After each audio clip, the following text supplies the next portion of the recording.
So yeah, you guys have to suffer with me for the entire morning until lunch. Please, at any point in time, feel free to interrupt with questions.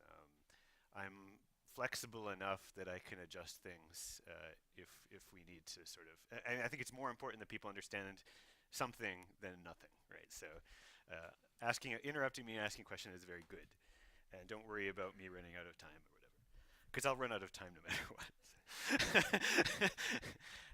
All right, yeah, so maybe before I get started, I don't know if is it easy to see all this. Okay, well, I hope so. If not, let me know. So just a little bit about who I am and my research group. I'm not gonna this I took this sort of idea of giving a school talk quite seriously, so I'm talking mostly about sort of basic elements of that are sort of foundational elements of this kind of research, and not spending too much time on the super new results, because that takes a huge amount of time to explain typically. Although at the very end, I'll talk a little bit about some of the more current results.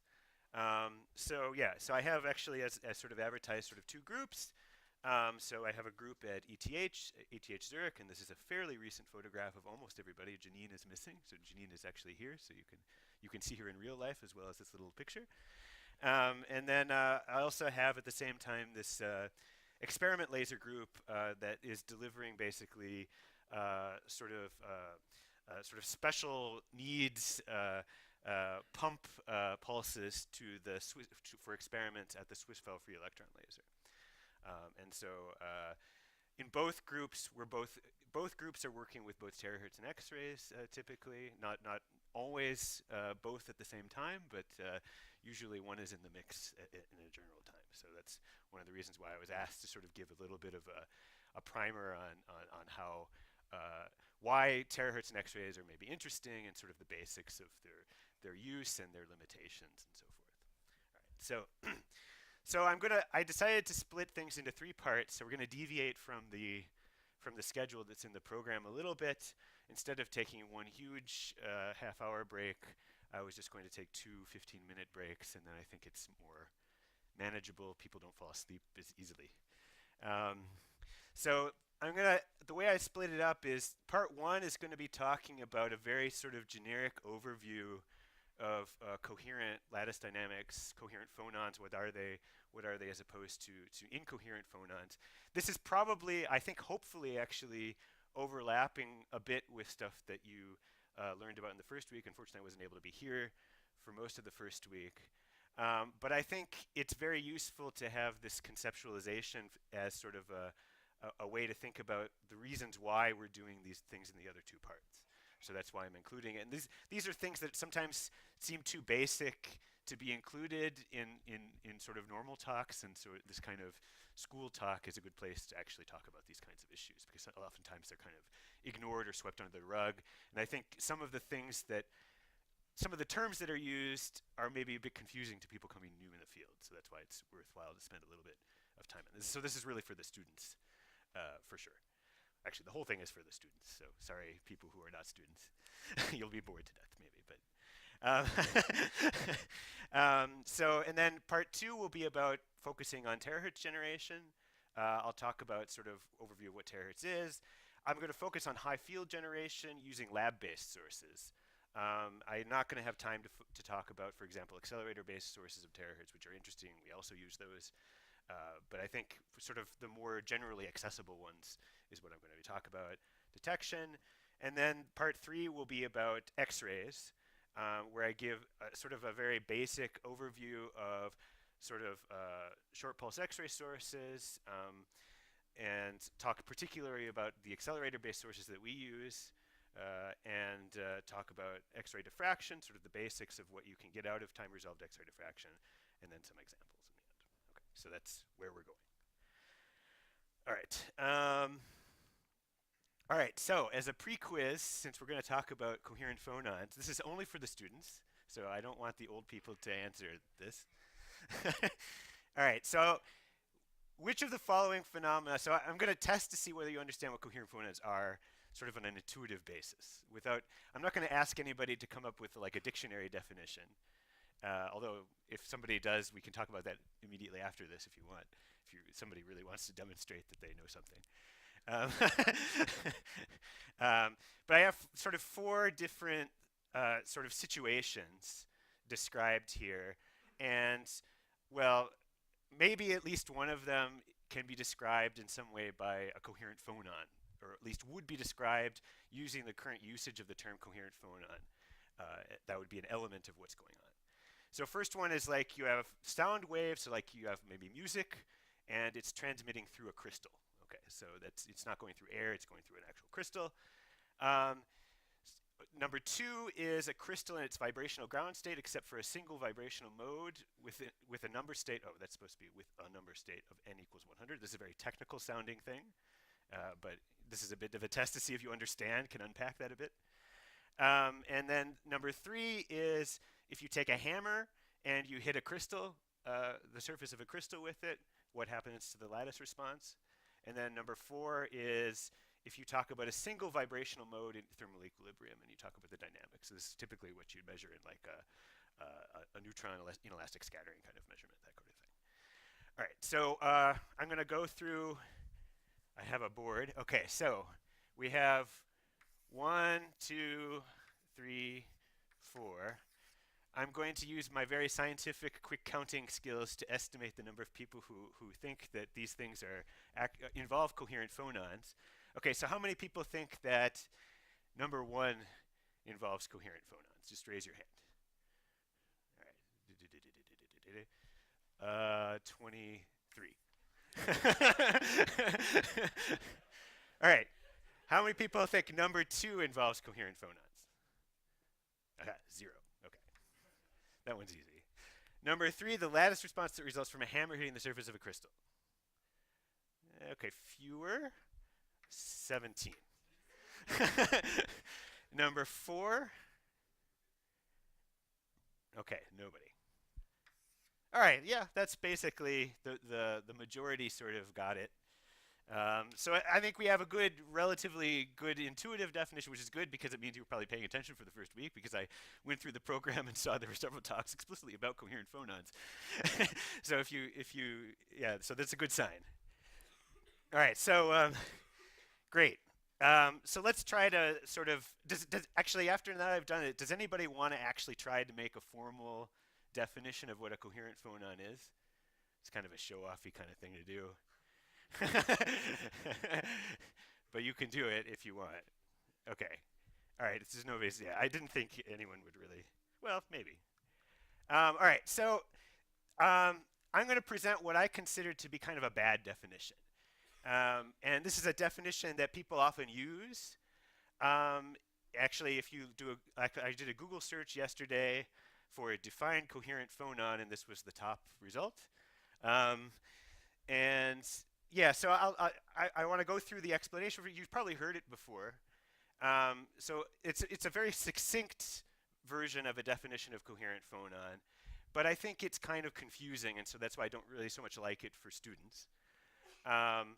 So it can be technically correct, but you have to read quite a bit into it, I think. So it's a collective in-phase atomic motion of atoms. Okay, so that's oftentimes what you hear. And then so you oftentimes have associated with this picture where you're supposed to think of, I guess, this guy as an atom, and you have either all the atoms are sort of doing different things, and the other situations you have all the atoms doing the same thing. Okay, so this is, okay, so are we supposed to take this seriously? I think it's not confusing, it's kind of confusing for a couple reasons. So that's sort of, I list them here.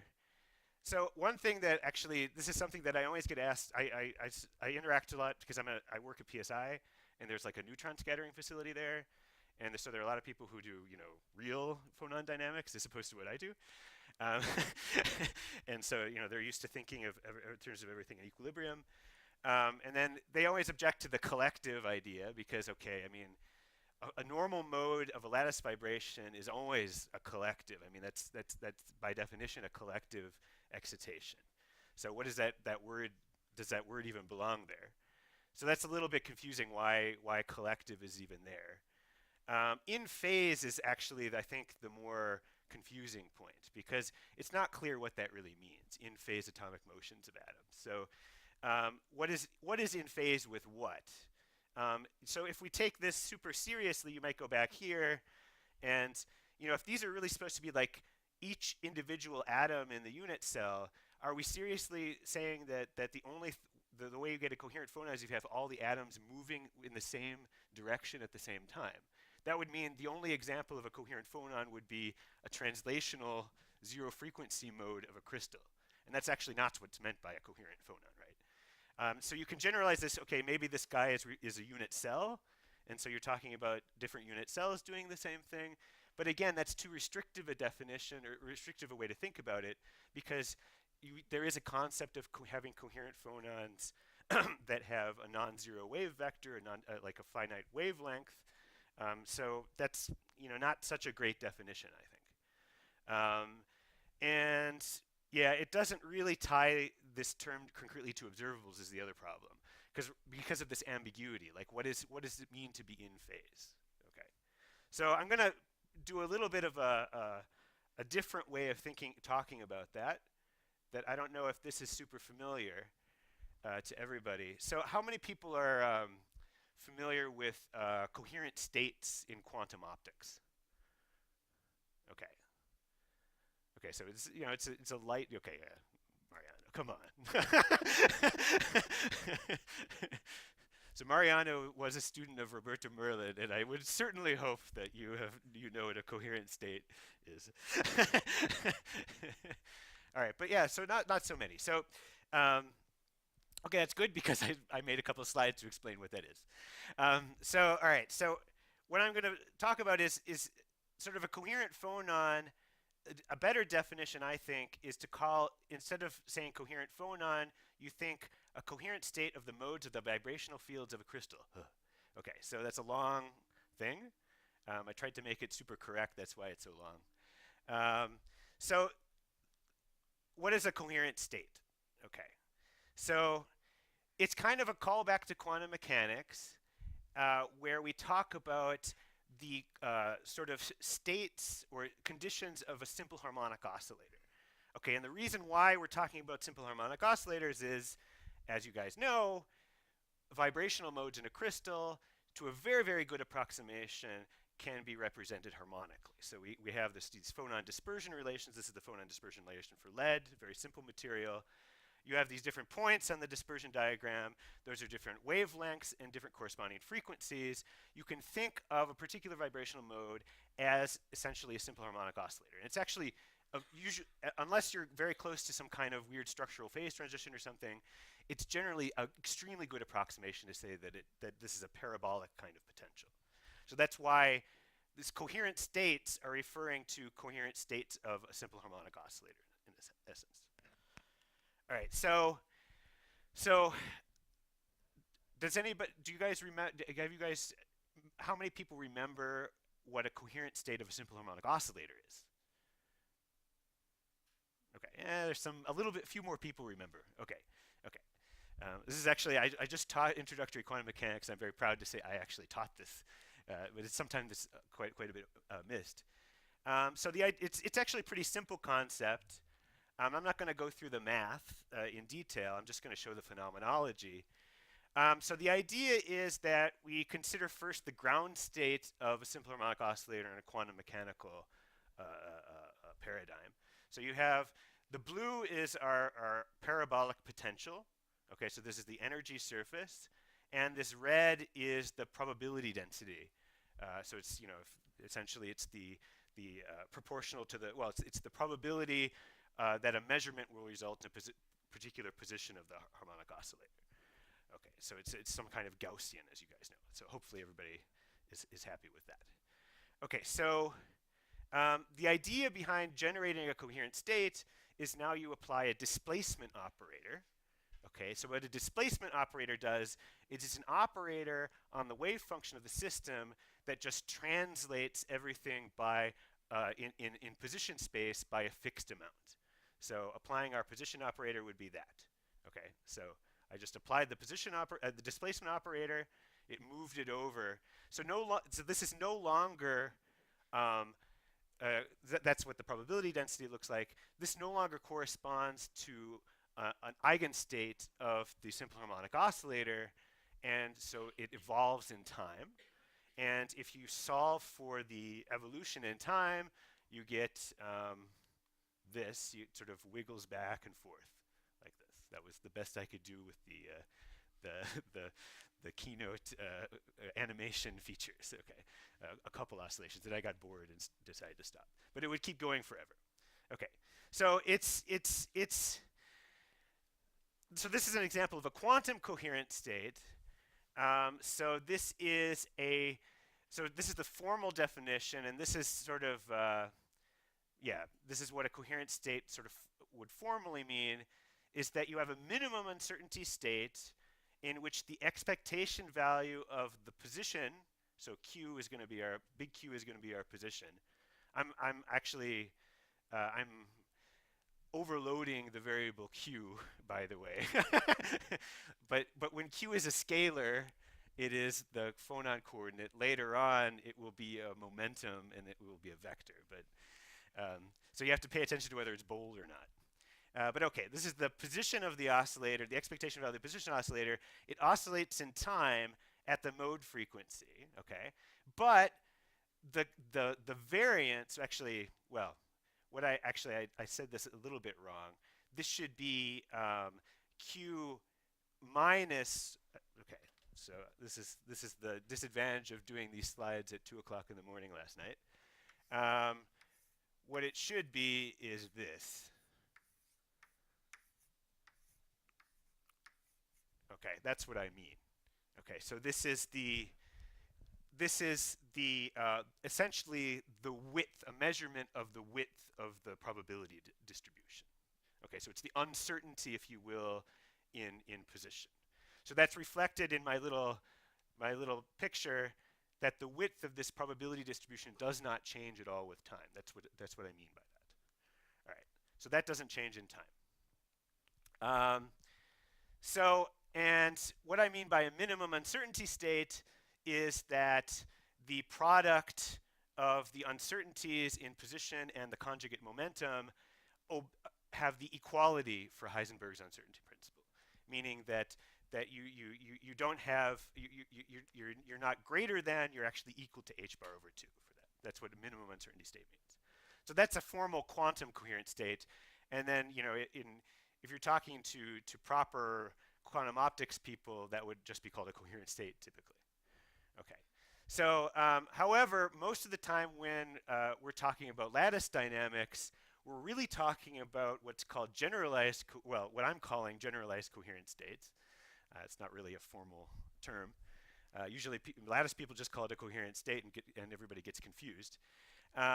So the idea, though, is here you're relaxing the requirement that the state be a minimum uncertainty state. So most of the time, all the examples that you typically see in the literature of, you usually see some dynamics, and then someone says, this is a coherent phonon, a coherent state of the lattice. This is not entirely true in a quantum sense, because typically you haven't shown that it's a minimum uncertainty state. Usually it's not quite. So that's usually kind of ignored. And the idea is that you can also talk about classical ensembles rather than quantum ensembles. All right. And I'll explain a little bit what I mean by that in a minute. So that's usually what we mean when we talk about coherent phonons, is these generalized coherent states when applied to the displacement field of a lattice. And that can be, for example, and that can be more than one mode. So for example, the hammer hitting the crystal, that doesn't just excite a coherent state of one lattice mode, that excites a coherent state of many, many different lattice modes at the same time. Okay, so that's, a catch-all. All right, so I wanted to say a little bit about what the angle brackets really mean, because that's actually something that you have to think about if you're trying to do experiments and really understand what you're doing. So it's the expectation value in quantum mechanics. Okay, so that means, if you remember, it's basically the result if you prepare, you have like some kind of state or an admixture of states, if you have a statistical ensemble, quantum ensemble. And it's represented by like a density matrix or pure state if you're really dealing with pure states. But you have a bunch of, the idea is conceptually you prepare a bunch of systems identically, and then you do the measurement independently on all those systems, and then you average together the results. And so this averaging together is what you're doing when you're talking about these angle brackets. You can also define ensembles averages like this in a classical sense. Then it has a somewhat different interpretation. Then you're not preparing any quantum mechanical states. You're just preparing statistical ensembles and doing a measurement there. But that's also possible to work in a purely classical sense in that sense. And a lot of times, stuff described by coherent phonon dynamics, at least at fairly high temperatures, is actually can be well described in a purely classical sense using a statistical ensemble of classical states. And there you just have to sort of take into account that you don't know exactly what the initial state of your system is, and that's sort of your variable that you're averaging the ensemble over. All right, so so what really is an ensemble practically? So typically I'm going to be describing pump probe measurements where you have some kind of system and you whack it with a laser, and then you hit it with another thing that probes the state at a particular time with respect to that. Okay, and so you have a particular delay between the two, and then typically what you are also doing is you are repeating that measurement over and over again. Okay, for the same delay in order to get good statistics. So practically, there's sort of a temporal ensemble of taking exactly the same crystal, measuring it over and over and over again, and then doing the average. So that's one form that the ensemble takes. There's also often in pump probe measurements, even in so-called single shot measurements, you typically have a spatial ensemble because your crystal is, for example, broken up into domains, and so you have quasi-independent samples that are all being measured at the same time, and your detection system is inherently averaging over the ensemble. So this is not, typically it's not something you think too much about when you're doing the experiment, but that's what you're doing when that's what the angle brackets actually mean in this case. So that's also important distinction to make. Okay, I don't see any big questions. All right. So I wanted to go through a couple sort of gotchas. Okay, so one part of the ensemble is defining a time zero. Okay, so there has to be, particularly for these kinds of dynamics that I'm going to talk about, your ensemble is typically characterized by a delay time between a so-called pump pulse and the probe pulse. Okay, so you're averaging over members of the ensemble where that variable is the same. You are not averaging over members, you're not including the ensemble other delay times. Okay, so you definitely have to sort of trigger something at some point. The idea is that in the experiment you want to somehow do this measurement of the expectation value of Q, and you see if it oscillates. In principle, you should also be measuring, well, not this, but this variable, this, and see if that is constant. No one, I put a note that no one does that.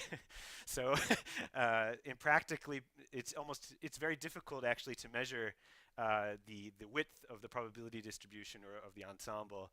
And so people generally just say, if they see oscillations or something in the expectation value of Q, they declare a coherent phonon as found and then move on.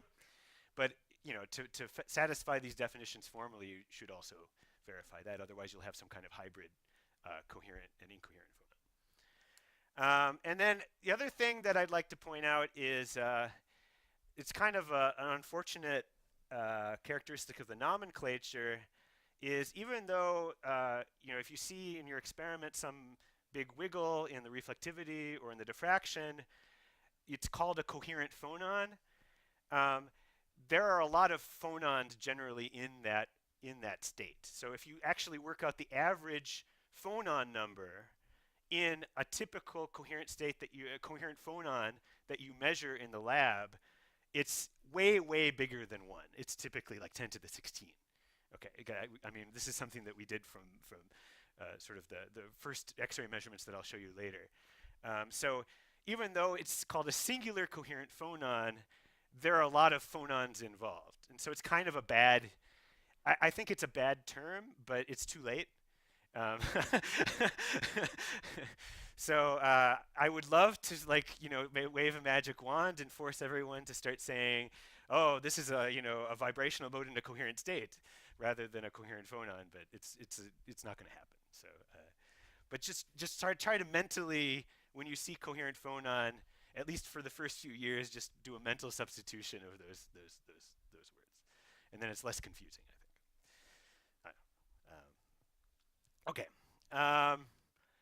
All right. So coherent phonons, you might think that that's kind of maybe a little bit boring, because this is sort of exactly what you would expect from like a simple harmonic oscillator classically. So like, why did I even talk about quantum mechanics? It's just sort of like you have a coordinate and it oscillates back and forth. Like, okay, this is very, very, very dull. Is there anything that's not a coherent phonon?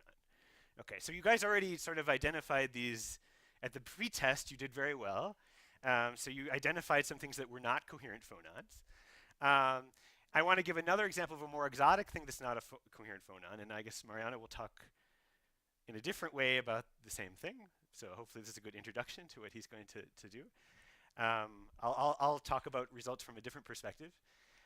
So there's it's called squeezing. Okay, so we go back to this is again our potential energy surface for a particular phonon mode that I'm calling QKS. So the subscript KS is just to identify the K is the wave vector and the S is the mode, the branch that you're in. But this is identifying one particular mode, and this is the coordinate of the mode, and this is the effective potential energy surface that the mode sees. All right, so the idea is, as we talked about before, in the ground state, in a quantum ground state anyway, and also in some kind of classical admixture as well, you would have some kind of Gaussian distribution for the probabilities that has a width that depends on the curvature of this potential. Okay, so if you change the curvature of the potential, so you weaken you sort of weaken the restoring forces in the simple harmonic oscillator model. So like you're sort of like softening the system in some sense. You have a lower frequency of the phonon mode. That means that your potential energy surface goes a bit more flat, and the system in sort of an equilibrium condition, the system would want to have a larger probability width, like a larger second moment of its probability distribution. So if these are quantum mechanical ground states, the ground state of a simple harmonic oscillator, the width depends on the frequency. That's all that's really saying. So if you have a more weak bonding, then you have a looser feel on what the uncertainty is for that for the position coordinate. All right. So the idea behind generating phonon squeezing is you somehow change the frequency of the simple harmonic oscillator on a fast time scale. So fast means, in this case, the change happens on a time scale much faster than the natural sort of coherent phonon period of the system. All right, so we start off here where we have this particular potential energy surface. We have a width that's determined in equilibrium, that's determined by the curvature here.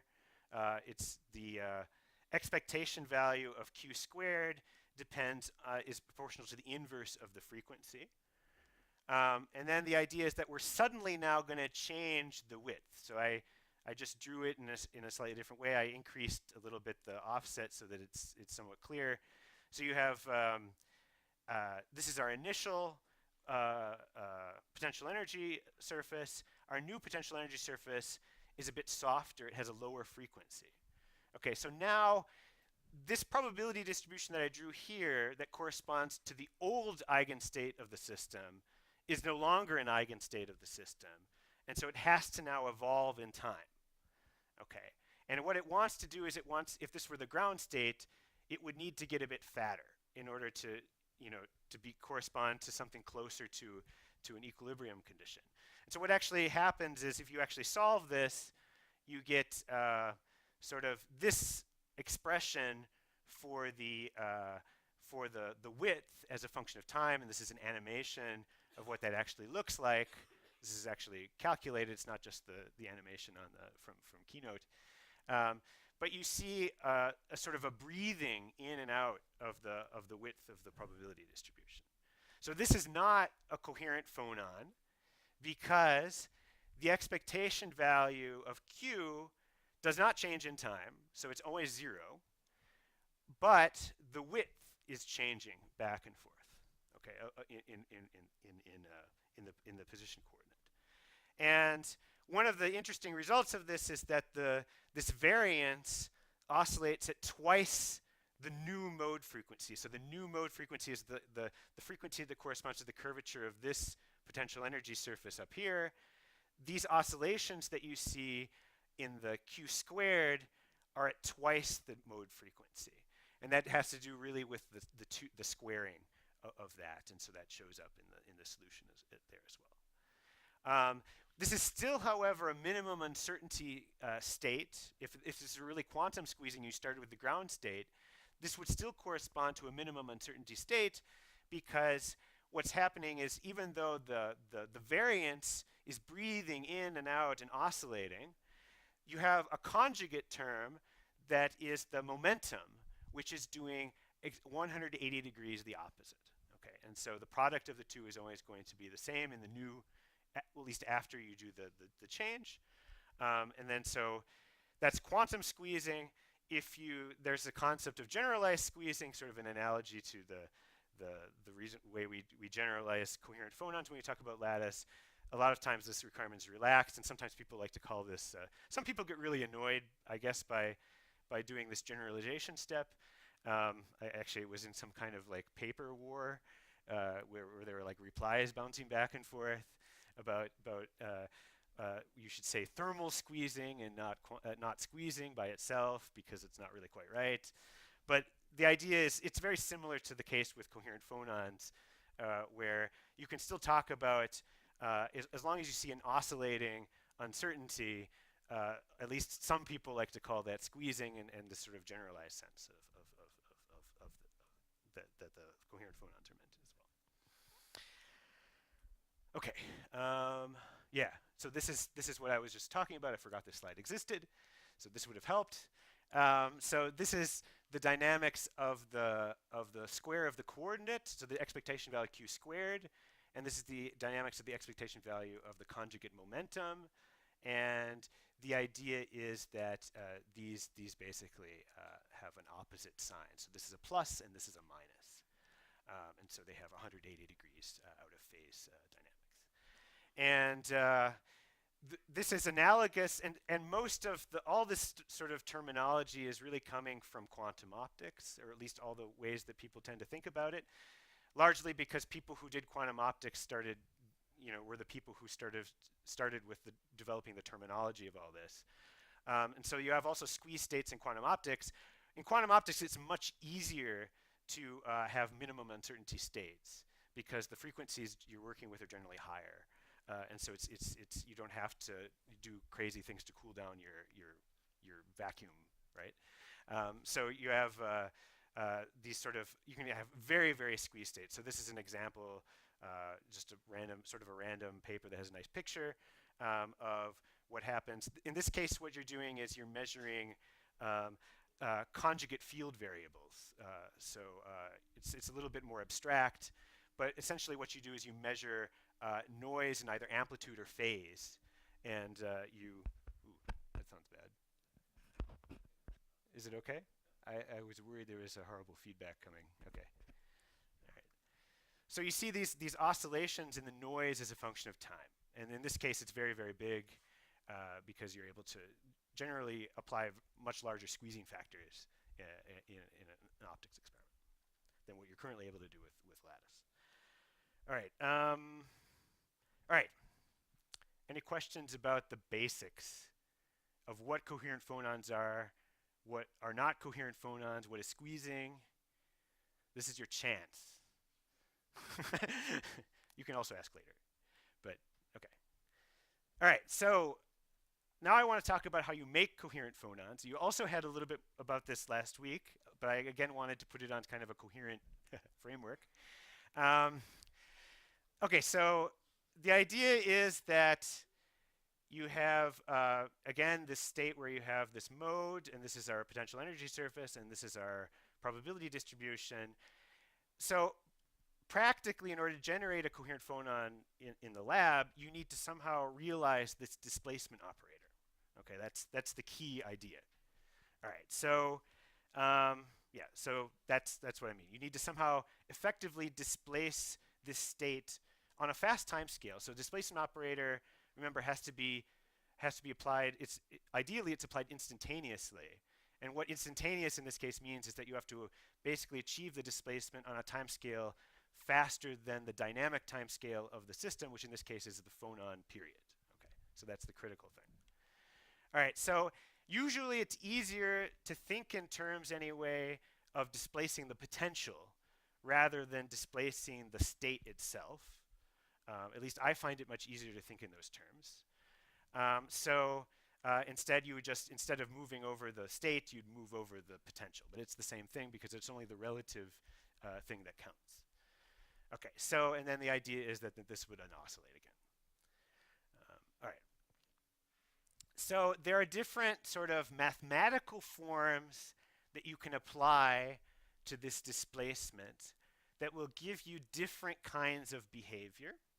So this is important because these terms are very often used, and I want to make a point about it, which is why I'm talking about it explicitly now.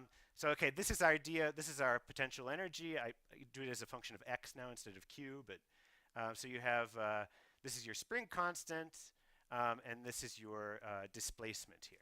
And so the idea is that we're thinking about changing this as a function of time in some way, and that's how we'd induce our coherent phonon. All right, so there are what I call different mathematical forms. I do not like to call these mechanisms because they are not physical mechanisms. They are mathematical forms of applying this displacement. One is very similar to what I described when I was introducing coherent phonons to start with, is displacive excitation, where you literally just, this is the red is the time behavior of x naught. At some particular point in time, you suddenly change x naught to a new position. And then what happens is your expectation value of q or x, which is in this fuzzy black line, does nothing. And then at some point when the displacement happens, you get an oscillation around the new minimum. Okay, so here you have a so-called cosine phase oscillation. There's another limit called impulsive, where you, instead of just displacing the potential and leaving it there, you can bring it back. So this would be sort of a delta function-like behavior in x naught as a function of time. This is the impulsive limit, which also will result in a phonon. I was a bit sloppy with the scales. You induce a coherent phonon here with a phase like a sine wave. So I tried to, this is what I used to try to make because I had to draw these by splines and it was a bit pain. So I made these little guides to make sure that I was doing it with the right phase with respect to the displacive excitation. And so this is something that's actually fairly easy to distinguish in experiments. So people make a big deal out of it sometimes. That, oh, this is a displacive and this is an impulsive. Sometimes people refer to these as mechanisms, but more appropriately, they maybe indicate something about the mechanisms, but they are mathematical forms, not mechanisms themselves. And so the main way to distinguish between these is by the responses.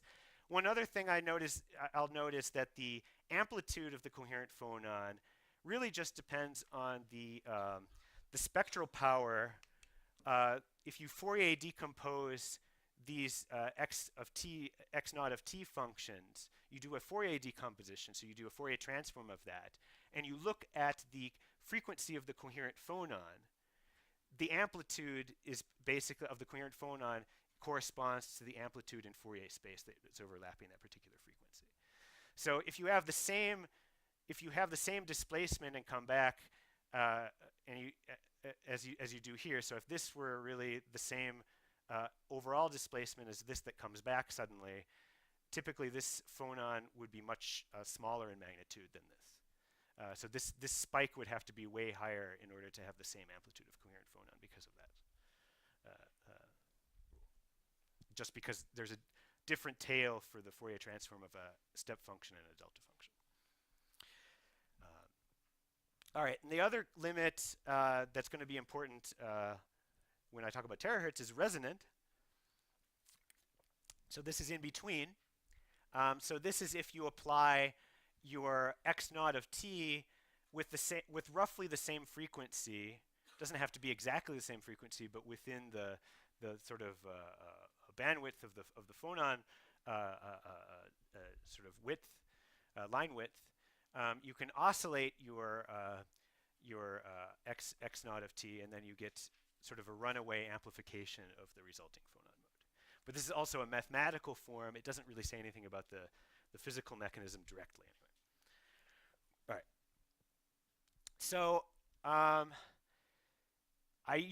so when I teach this in class, I actually have the foresight to bring little pendula with me so that people can practice the different limits, at least the displacive and impulsive, using physical things. So usually you can find something that sort of is a physical pendulum. So actually, I'd like people to actually do that. So this is going to be my physical pendulum. Okay, so so this is my pivot point, right? And then it oscillates like this. Okay, and you can displace the x naught by moving your pivot point. So I'd like people to actually find something like a pencil or a pen or something, something they can kind of dangle, and then just try to do a displacive excitation and try to do an impulsive excitation just by moving the pivot point. All right, but notice that. Make sure you notice what the phase looks like.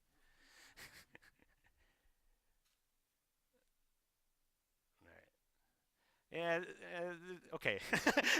That's a little too fast. I guess the problem is that yeah, you have to find the natural frequency to learn how fast you have to do everything. So I have the advantage that I have a big stick, and so this is a long pendulum arm.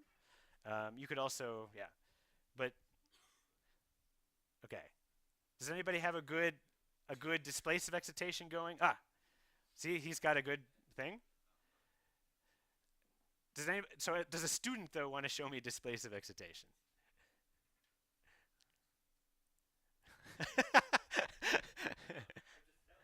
That's an offer, I guess. All right. Yeah, show it so everybody can see it.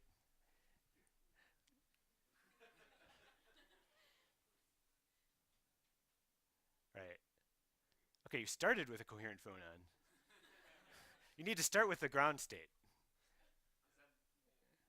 Yeah, okay. So you see that, yeah, you get a if you were like making a plot of that, that would be a cosine. It oscillates around its new equilibrium position. Yeah, okay, good.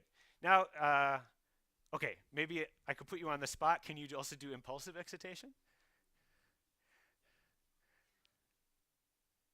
Yeah, okay, yeah, that's basically it. It's a bit harder to actually do. And you'll notice it's more difficult to get a large motion that way. Okay, good. All right, thanks. Very good, yeah. All right, and then I'm not going to ask people to do resonant because that gets out of hand. Yeah, I can do parametric amplification, which is the closest I can get to squeezing. Yeah, because to do squeezing, you really have to have an ensemble. And so we'd have to invite everybody up and do exactly the same thing. And then all right. So I just wanted to say a little bit before the, oh yeah, we're on time, I think. Okay. About physical mechanisms, this is just going to be an overviewy thing because there are going to be examples later. So there's no, as I was sort of saying before, there's no one-to-one correspondence between these mathematical forms and physical mechanisms. Okay, so that's often a conceptual problem that people have. So there's very often cases where a particular physical mechanism can actually be realized in different mathematical forms. And I'm going to talk only about light-induced mechanisms. So this is not a like hitting something with a hammer is out, although you can do almost the same thing with light. I think that was also discussed last week. And what I'm going to talk about is direct versus indirect. So that's going to be my sort of categorization thing, which is not totally coincidental because the direct is what I'm going to talk about with terahertz. All right, so indirect means that light acts on the mode via something else. Okay, that's what indirect means. Okay, so the something else can be a lot of different things. So one possible something else is that you have some kind of fast change in the thermal stress. You know, the simple example is you have some kind of crystal, you come in with an ultra short laser pulse. This causes sort of an incoherent, suddenly there's a larger incoherent population of phonons with high wave vector. And so these are not coherent, but these modes are not in a coherent state. But since they anharmonically couple, because you know heated, like you're jiggling around these high frequency modes, that has an anharmonic coupling to low frequency phonon modes, and which causes the launching of a coherent phonon from the surface typically. So that's this kind of thing is an indirect mechanism because you're using other phonon modes that are not excited coherently as an intermediate, okay, to apply. So the light is not acting directly on the coherent states. It's not driving the coherent states directly by the electromagnetic field. It's going through an intermediate. Another option is that you actually do excite a mode coherently, which would be actually an example of direct excitation, but that's not what you're looking at. What you're looking at is some other phonon mode that is coupled to that. And so that would be another example of indirect, an indirect mechanism. That has sort of this sometimes fancy name, ionic Raman scattering, but that's essentially what that's referring to. Another example, you can go through via electronic states. So this would be sort of what we would conventionally call Raman or Brillouin scattering would be an example of that. That's not, there are examples that don't include what we would call normal Raman or Brillouin scattering. And that means that you excite either in real or virtual electronic state transitions that couple in some way to particular phonon modes that induce some kind of transient displacement in the quasi-equilibrium position, and then that launches a coherent phonon mode. All right, so that was, I think, discussed. A lot of examples of this were already discussed last week. I actually, in the very end of the talk, after I talk about X-rays, I'll give an example, a couple examples of these detected by X-rays. However, before I get to that, I wanted to talk about direct mechanisms. And here the idea is that instead of going through an intermediate, your electric field of the light is going to effectively act directly on the phonon mode. And it's okay. You can always sort of parse a little bit what you mean by direct or not. It's still, of course, interacting with electrons because, I mean, that's electrons and the nuclei because that's what physically is there to interact with. What I mean is that you are exploiting the fact that the interaction mechanism comes from the fact that the polarization density of the crystal as a function of the phonon coordinate has a linear relationship. And so that means that you can write your potential in this form. So this is, I'm writing as a function of Q now. So this is our normal harmonic oscillator potential. And then what we're doing with the electric field, we're essentially, because of this linear dependence of the polarization density on Q, we end up with an effective term added to the potential energy that is proportional to the electric field, the product of the electric field and the coordinate itself. So classically, this is just saying that for this particular phonon mode, when you apply an electric field to it, it has a certain, since it's a polar mode, the electric field applies a force to the phonon coordinate. And this is just a way of expressing that in terms of potential energy. You can represent that you can do some jiggling around of this equation to write this in terms of a displaced q coordinate. So if we want to think of it in the same terms.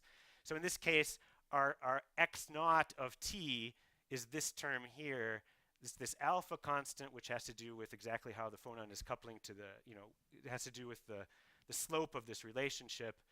And you have the spring constant here, but the important part that you have control over is the electric field. And so this would be our electric. You can in principle interact directly with an electric field. Now, remember that I said that for all these mechanisms, what's important is if you take a Fourier decomposition of the x naught of t, so this term here, if we make a Fourier decomposition of that, we take the Fourier transform of that, and the important thing for the phonon driving is how much frequency is present at the frequency of the phonon. It has to, if we overlap the phonon bandwidth with the bandwidth of the excitation here, there has to be some overlap, and that gives you the amplitude of the coherent phonon. So what that means, though, since typically we're talking about, if we're talking about optical modes anyway, and optical modes are typically all we're really referring to, except, okay, you can do things to get acoustic branches also involved if you do some nanostructuring, for example. But typically we're talking about frequencies on the order of 1 to 50 terahertz or so. That's typical phonon frequencies. And so our electric field frequencies, our electric field Fourier decomposition has to contain significant spectral weight in this range. And so that's why for these direct mechanisms, you need to turn to so-called terahertz generation methods. Because typically, this is not something that you produce off of a tabletop laser that you typically would have an ultrafast laser lab. All right, so you need sort of special attention in order to get those kinds of components directly in the E field. All right, so that's a good place to end. For the coffee break, maybe rather than me just saying these things again, are there questions to part one? Because okay, maybe people were asking their questions before, or maybe this was so boring that people would just like me to stop talking and they'd like to have coffee now. No, seriously, if there are questions, okay, then I think let's take a 15-minute break and then reconvene at 2 minutes until, no, let's make it, let's make it 10 o'clock exactly.